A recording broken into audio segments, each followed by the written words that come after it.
All right, y'all. This question is Stephen A. Smith and Max Kellerman debate Eli Manning Hall of Fame chance. This is gonna be part one. Part two gonna be Nick writing them, and this one is from 2019 to December 2019, and then Nick writing them videos pretty newer, like January 23rd. So about a couple weeks ago. I think it's about 3 weeks now. But here we go. He's not a Hall of Famer. He is a two-time Super Bowl champion, but he is not a Hall of Famer. Eli Manning. We disagree, but okay. Is in his 16th season in the National Football League. He's made the playoffs 6 times. He's missed the playoffs another 10 times. When you look at the 2 Super Bowl titles that he's gotten, That's a valid point, though. But one was a 17-14 victory, if I remember correctly. The other one was 21-17. Not exactly an offensive juggernaut, I might add. One could argue that he really deserved the MVP. He had a beautiful, beautiful hookup with Mario Manningham. He tossed a nice short pass to Plexico Burress to win the first Super Bowl.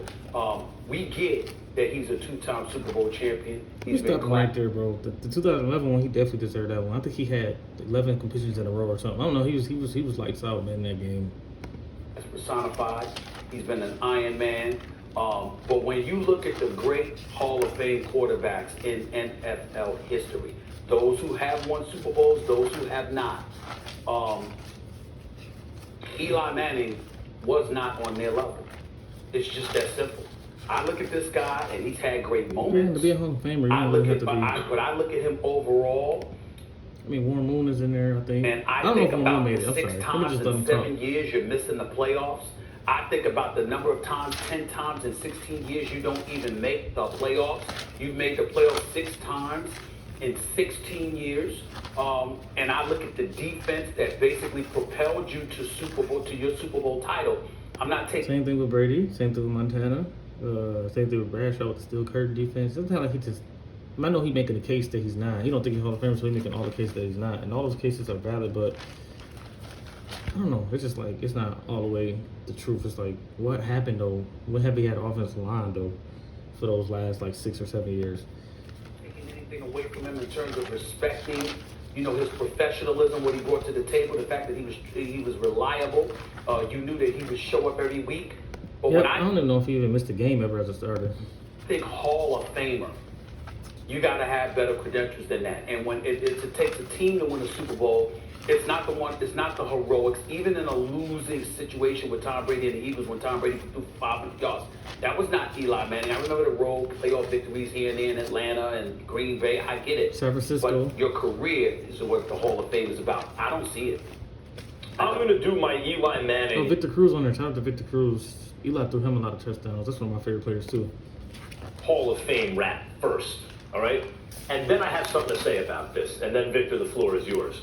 First, Eli Manning was an Iron Man. He was chasing Brett Favre's record. Now, in order to do, I understand he's a stat compiler. He's 7th in touchdowns, this much in yards, he's top 10 in everything, but he was really a compiler. In order to be a compiler, you have to be good enough as a quarterback, a very competitive position. In American team sports, the quarterback and point guard, those are 2 most I don't know who wouldn't care about their stats, competitive positions. Like everyone who can do it's doing it, and everyone's looking for the great one. Quarterback probably number 1. To compile, you have to be good enough to stay on the field. To be an Iron Man, you have to be tough enough to stay on the field. So those 2 things alone, you talk about 16 seasons, you talk about a guy who's chasing Favre, comes in second ultimately. That means a lot. There's a lot of value wrapped up He talking in about that. consecutive games played. Now, Eli Manning won 2 Super Bowls, but it's not just that he won 2 Super Bowls. He won 2 Super Bowl MVPs, and you can argue that the first one, Yep. Yeah, you can argue the first one. The second one's not a debate, bro. He was the MVP. maybe he could have gone to Strahan, but he got it, and he's as good a candidate as any. And he won the second one legit. That's 2 Super Bowl MVPs. Only 5 players in history have ever done that. They're all in the Hall of Fame, other than Eli. How did he get to the Super Bowl? He went on the road and beat Brett Both of the times I think they went 9-7-1. People have to explain it. Favre at Lambeau, and then Aaron Rodgers at Lambeau in 2 different Super Bowl runs. I mean, it's not like he beat Tom Brady twice. Brett Favre once into 07, then Aaron Rodgers once. I think one of them was the 49ers. I forgot the other 3 teams. Romo and other really good Yeah. quarterbacks. Romo was good. I think the Cowboys are 13-3 too. No matter what people say about Romo, he was a good quarterback. He outplayed them. I always bring this up because Nate Silver 538 did it. They want to know who's the most clutch quarterback in postseason history. And they had this formula to do it. Eli up there for clutch, along with Bradshaw and Brady and Montana. Yeah, they're pretty much. You look at the playoff stats. There ain't too many people that step their game up in the playoffs, really. Even the greats. Eli Manning came in number one by so much. They said something has to be wrong with this. Let's redo our methodology. And when they redid the methodology, Eli came in first again, this time just a little bit ahead of Joe Montana. So Right, that says a lot about him. you're an Iron Man and you can compile because you're good enough to stay on the field. You win 2 Super Bowls and you outplayed legends at Lambeau on the way, and you got 2 Super Bowl MVPs, one of only 5, and you're the most clutch quarterback in the history of the playoffs. Yep. I understand for the reason Stephen A. said you're borderline. But Yeah, think I see you- the 116 and 116 record over here, and then 2 Super Bowl MVPs. So it's kind of like Stephen A. saying, okay, he won 2 Super Bowl MVPs. What about the other get in. years And that he played? finally, here's my worry, Vic. Here's my worry. He's 500 right now in the regular season. He's one. Yep, I don't know what his record is right now, but this was during the season. He was 2-10, and he played. I think he didn't even start the last 3 games or something. Just like it was his last year, I think, when his video came out. As much as he's lost. If he starts these games now and he starts losing and he winds up a sub 500 quarterback, because even guys like me admit this is a borderline situation. Yeah, even if it's a borderline Hall of Fame, him being under 500 would hurt his case. Afraid he can push himself back behind the line. I wish he'd have already retired. I don't think it matters. I think his legacy is already cemented. I think what hurts Eli's, especially from the era that he's come from, the Donovan McNabb and everybody like that, it isn't sexy.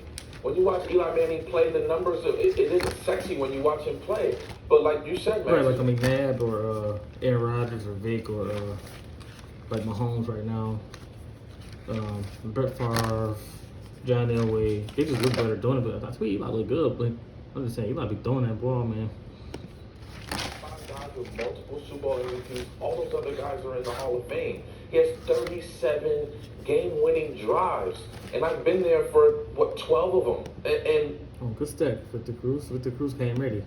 the guy understands how to get the job done. The guy has played at his best when it matters most, and he's done it with the hardest tenure. Going on the road to do it, beating an undefeated New England Patriot team that no one thought they could be beat that year. He beat them in the playoffs.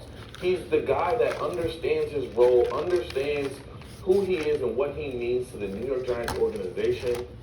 And I think his play, because it's not the sexiest guy, he's not going to roll out the pocket and make the sexy throw on the run. He's not going to do that. So it doesn't, on paper, it doesn't look, or when you watch him play, it doesn't look like he's having this great season after season. He's just getting it done week in and week out. Yep, week in, week out. If I said the man can't play, if I say he doesn't deserve to be a starting quarterback, if I say he didn't deserve to be paid, if I said he was a scrub, now I'm crossing the line. Because all of those things are not applicable. But when we talk about it, and let me just point this out. We The got Football paid. Hall of Fame is pretty tough.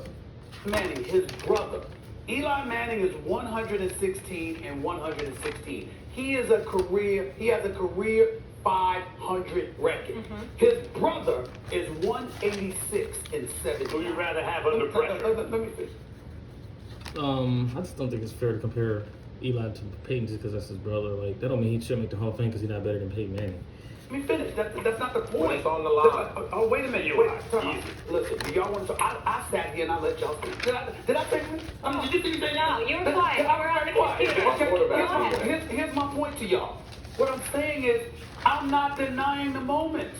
But if the moments are all it takes to be a Hall of Fame quarterback, why do we dissect Dak Prescott the way that we do? Thanks for watching ESPN on YouTube. I see what you're saying, but I think Eli's Hall of Fame. But thanks for watching, y'all.